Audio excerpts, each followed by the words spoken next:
Hey there, Cheryl here. Today is a very special day. I wanted to really welcome Brie Williams, the Vice President of Practice Management at State Street Global Advisors. Brie, thank you so much for taking the time out of your busy day. It's my pleasure to be here, Cheryl. I appreciate the invitation.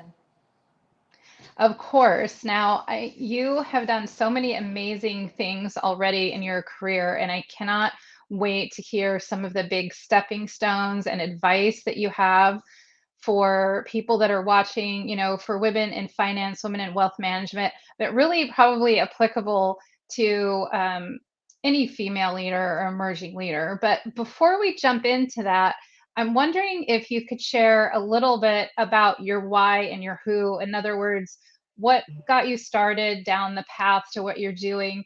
And if you don't mind, can you get a little bit vulnerable with us and share, were there any hiccups along the way? Sure. I think that's a really good place to start.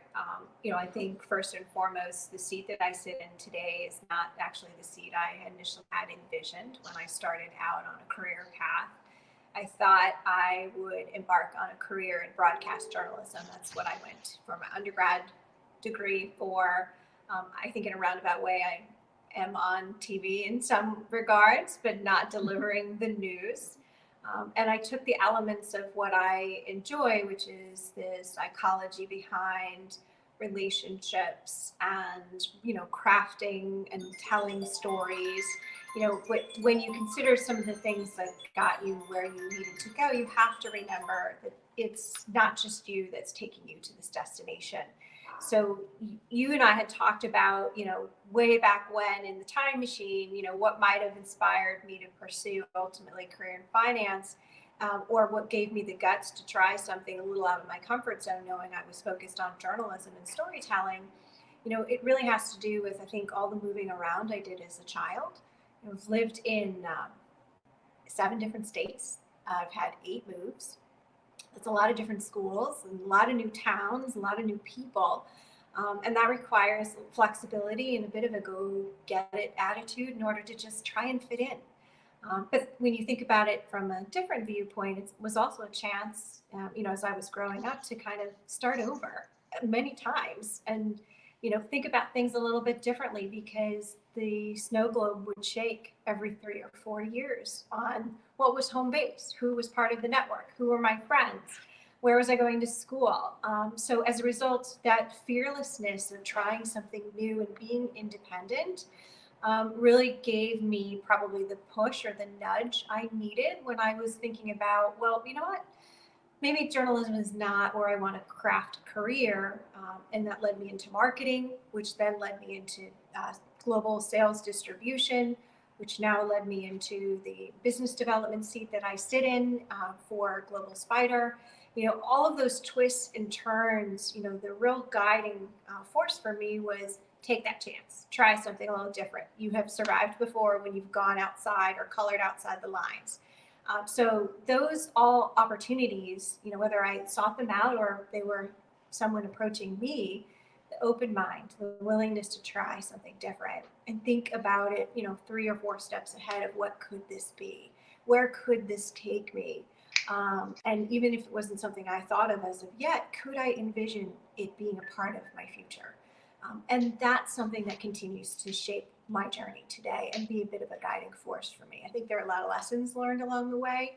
But if I were to sum it up into 2 parts, it would be, could I get comfortable failing up, which is another way of saying learn and grow and make mistakes, but learn fast.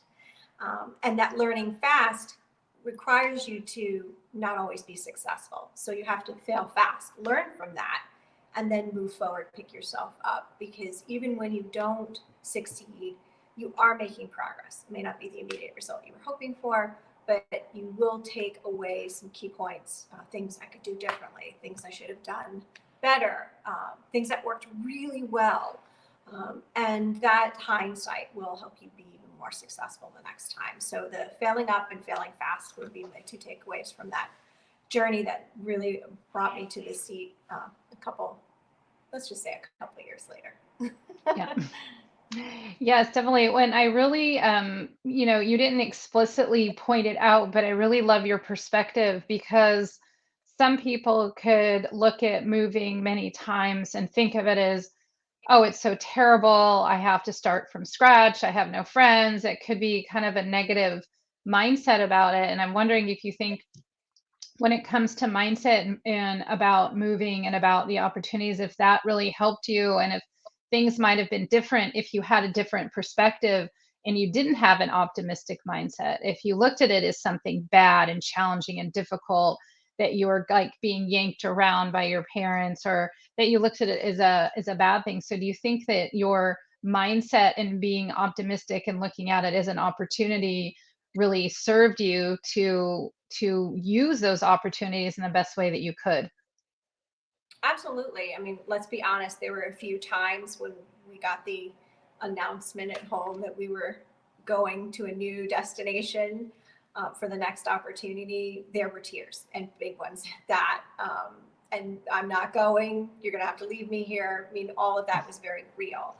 But you're talking about a little bit of the doubt, self doubt, and how that can get in the way of one's progress. And I think that continues in one's progression, both in their personal life and professionally in what they pursue. And, the form like we're talking about today, what the participants are looking at is a polished, prepared result with some authenticity on top of it. But there's a lot that gets into, how do I say what I want to say, or, the type of material we put forward, or an idea that blossoms into a robust business development program. Those are filled with questions along the way. It's not perfect the first time out of the gate. So when you think about what the role that self-doubt can play, it can get in the way. When I find that creeping into my head, the little voice of, well, that's not possible, or you shouldn't think about doing it because you might not have what it takes. I have to turn that mindset around into a more productive process to build the confidence to keep going or to push through. And there are many ways to do that. When I think about it through the work lens, I want to learn by doing. That's the way I learn well. So can I get a chance to learn by putting things into a practical application? It'll help me be more successful as I put those new skills to work, which are first uncomfortable and new. Learning by doing helps me become better, and I work through some of those fears and anxiety that I've built up in my mind by just trying it. I will also watch and learn from others. So can I take a page from someone else's playbook? That can be motivational for me. And I've seen someone do something better before. I might tweak it, of course, to fit me and how I communicate and how I learn and how I express the end result. But I learn a lot from someone else. And then lastly, you have a network for a reason. You have colleagues for a reason. They can often be a safer forum if you want to try an idea out or if you want to practice. It's a lower stakes forum for you to take that failing up approach, if you will, before you speak in front of 300 people at a main stage conference. All of those things, self-doubt is definitely a natural part of the progress. And I think, really what you're getting at here is confidence. Confidence is something that you want to continuously work on. I may come across as very confident, but it's something I work on a regular basis. And when you think about your ability to be confident, that's a key role in your life, and it shapes both the personal and the professional, and it will help you be successful. I think there are benefits to building one's confidence, and resilience is a key part of that. It goes hand in hand. And you want to then take that self-doubt and turn it into self-compassion. And I think self-compassion, just to be very clear, that's not the pity party, because it's the opposite of being self-critical. But what you want to do is take that fear and take that anxiety. When you can turn that into self-compassion in yourself, you're going to find that you are more optimistic. You have that sunnier outlook on the possibilities of what you're doing and what comes next. And what you find is people that have higher self-efficacy, that they're more successful because of Mhm. that mindset change. Makes a big difference. You used a word intentionally, and that was about demands at work.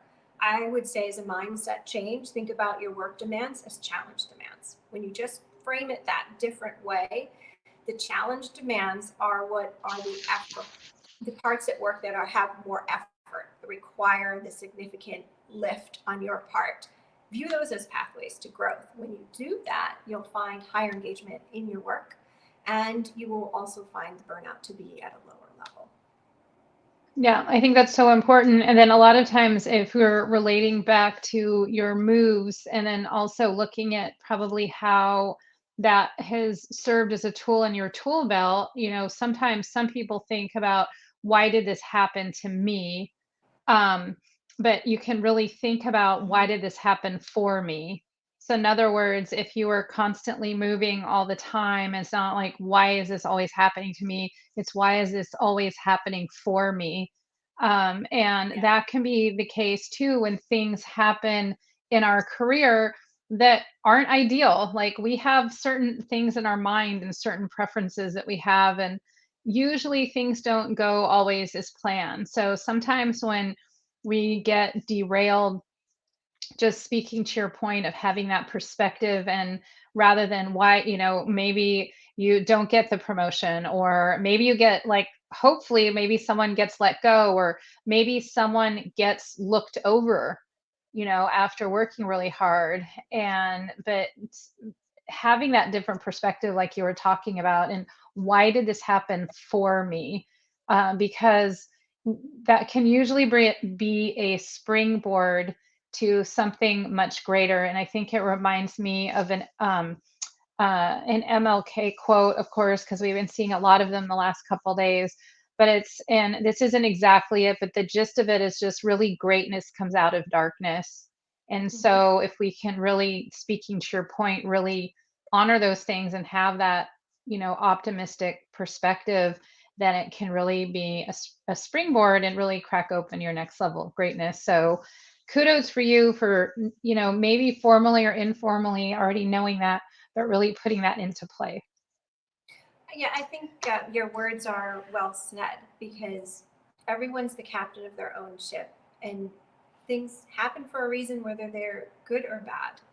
And it's about the opportunity to create that change. And sometimes you have to be the catalyst. So if you didn't get that promotion, what can you do differently to change the outcome? Is it a new path within the same company? Is it perhaps an exploration of an opportunity outside of that company? But when you don't make any decisions and just let things happen, good and bad, then you're not really steering the ship. Yes, I agree wholeheartedly. You're really leaving, you're really in reaction mode and being kind of blown around a little bit by your circumstances. So, so important. And so, when it comes to female leaders and emerging leaders, and I dare say, women in wealth management who are further marginalized within our gender, because just taking a pause on that for a moment, actually, it was a couple years ago now, I interviewed Kelly McElhaney, who's the professor of, she's a professor at UC Berkeley Haas School of Business, but also started the Center for Equity, Gender, and Leadership. And it was really eye opening, talking to her, but also, even looking at the 2020 and now the 2021 McKinsey report, that there is gender inequity, but there's also a tremendous amount of inequity within our gender. And so, speaking to one or both of those, are there any strategies or tips or anything that you can offer, maybe even uniquely and specifically for women in wealth management or women in finance? Sure, there's a lot in that question. So one thing I would put forward is there are some blind spots on the progression pathway. And some of those we own, our own accountability, we can get in our own way despite best intentions. And others are things, the influences around us that we don't have a ton of control over. So the truth lies a little bit in the middle. And to reach true equality, we have to do our part as well, as the employer or contributor. Now, from a manager standpoint, and you don't even have to be a manager, the things that I find we still need to be talking about, is the mentorship, the coaching, and the sponsorship. I think the emphasis on the sponsorship is particularly important because you need advocacy as someone who's making their way up the ladder within wealth management. And it's not just enough to have one. So, do people really pound the table for you when there's an opportunity for promotion or to be considered for a stretch assignment? Who's willing to wear your brand? I mean, that is very important and very different than someone mentoring you and coaching you. And when you think about progression, that sponsorship happens outside of your purview. And you can't just walk up to someone and go, "Would you sponsor me?" You want to be demonstrating your worth as a high potential candidate to earn that consideration. So the classics like networking and playing in traffic and joining community and corporate work groups all expose you to different people and different opportunities. So you want them to take a chance on you, you have to take a chance on them and expand your horizons, not just stay true to the criteria that's on your job description. It seems like a lot, and I don't mean that to be overwhelming, but that's where the accountability comes into play. And you can have a hand in your destiny, but you want to be cultivating the support around you and make sure that your great work gets noticed. Yeah, yeah, so important. And then, do you think it's important for women to make big asks? So, in other words, ask for sponsorship or mentorship by someone that they think in their mind would likely say no. And if you're a proponent of that, what is a way that women can get prepared? Because at the end of the day, it's great to be brave, but you don't want to be brave and then waste someone's time, Yeah. because that, I mean, it could really it could be annoying for the, more senior leader, and it could backfire really on you because it could shine a lightness on a weakness, Mhm. which could be worse than just not having the attention at all. So do you think that that's important? And if so, what's a way that um, an emerging leader could really be prepared and make it worth a more senior leader's time and get the most out of it? I think very much so. And you have to drive what you want the conversation to be when you ask for someone's time. It's like your running point on the meeting. So I'll use a personal example and I'll use mentorship as our subject matter. So when I transitioned from the world of marketing, from the advertising agency side of the business, and jumped over to Putnam Investments to work in finance for the very first time as a dedicated industry focus for myself. And within marketing, but hand in hand with sales distribution, that was a whole new world for me. So, one of the things that was available to me that was my choice of did I want to become a participant in their mentor program? And, pretty seasoned in my career at that point. I'm like, yeah, I don't know. But you know what? Actually, yes, I do. Because I want to learn from someone that I spotted right out of the gate that was fantastic in terms of how she held a room. She was one of the only women in the room often, in a male dominated space of sales. I wasn't sitting in sales, but that was something I was thinking about. So I asked the program director, can I pick the mentor and ask if she would be willing to be my mentor in this construct that they were facilitating. It was a wild ask. And they said, yes, if she's willing to do it, by all means, approach her. So when I asked her if she was willing to do this, she was certainly familiar with the program because she'd been with the company for a very long time. I had come prepared with a specific ask of why I was interested in working with her and what I was hoping to achieve. And if we had the chemistry and she was willing to do it, my goal was that we would work on this well beyond the 6 weeks of the program. Fast forward today, she's still someone that I speak with. It's been years. But what you put into the relationship and what you want out of that engagement is entirely up to you. If you have a willing partner, like I did in her, then she will do or he will do whatever they can to help you, because you have a clear vision. Even if it's not entirely clear or it changes along the way, be transparent about what it is you want to achieve. Keep your objectives, reasonable.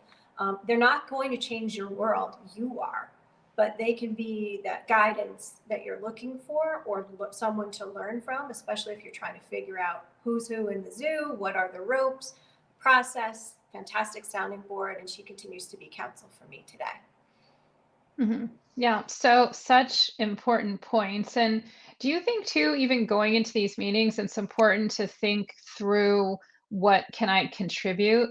Because I think a lot of people might not, especially emerging leaders, might not think if I make this big ask and I'm prepared, they a lot of times think that I'm just trying to receive from this person.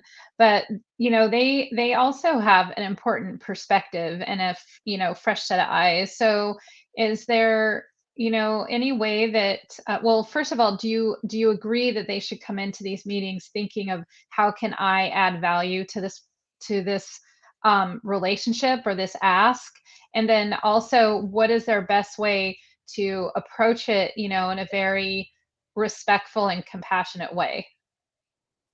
So a relationship's a two-way street. You definitely want to be contributing. It's not all taking. Um, it's not enough to come prepared with what you want to accomplish. You really have to pay it forward in many respects. You can bring some value to them too. There's a reason they want to engage in the relationship, because it's not like they're just getting a gold star because they took on a mentee, as an example. I think that it's the same approach if you're invited to a meeting. You can prepare for the meeting, but you want to make sure you contribute to the meeting. You're at the meeting for a reason. You're not there just to listen and learn. You're there to play a role in guiding whatever the agenda may be about if you're not running the meeting yourself. You may find that if you don't contribute and be part of the process, then you stop getting those invitations. The same thing is true in the relationship, because for anyone who's been a mentor or a mentee, you know that it's quite a bit amount of work. Same thing from the coaching role, Cheryl, that I know you often play with many in your network. And the sponsor role too requires a significant commitment. These are not easy on the participant or the individual that's helping shape your career. This requires them to provide constructive criticism. You have to react to that. You have to show improvement against that. You may not want to hear that. So the give and take that you can provide, is second to none in what's going to be the outcome that you will gain from these conversations. And not every relationship that you ask to embark on either will become as fruitful as the one I just described. I've certainly had fits and starts in trying to establish a relationship with people I admired, were inspired by, and respected, and we just simply didn't have the bandwidth. It's not a personal knock on you. When you make that ask and they turn you down, you move on to the next person that might be in a position to help you. But if you don't ask, or you don't raise your hand, or you don't put yourself out there, the answer is already no. Mhm. Such an important reminder.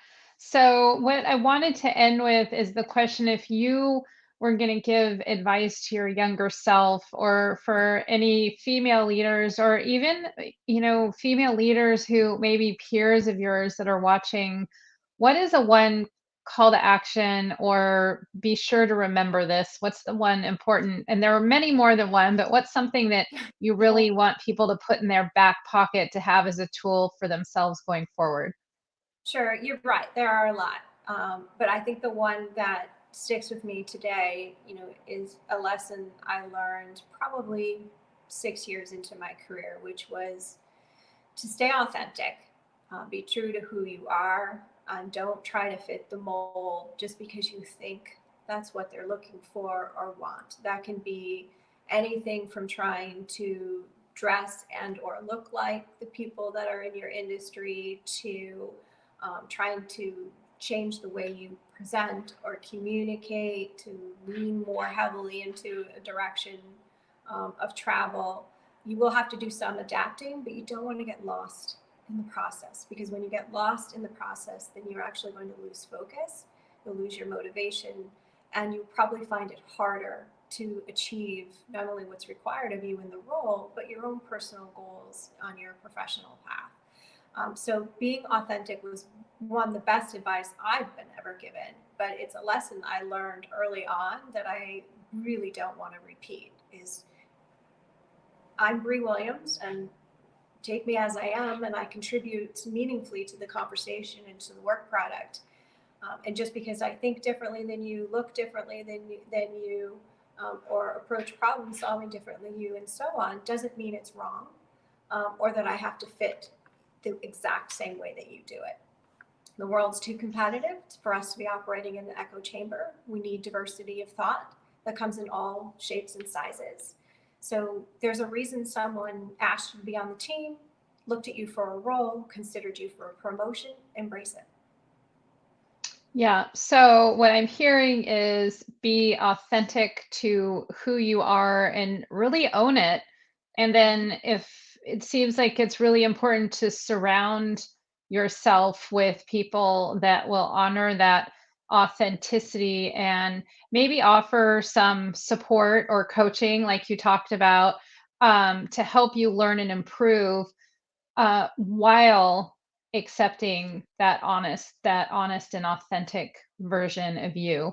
So, Brie Williams, so much gold shared today. Thank you so much. Congratulations on all of the things that you've accomplished and all of your great work that you continue to do at State Street, excuse me. I look forward to following you and really appreciate your time today. Thank you so much.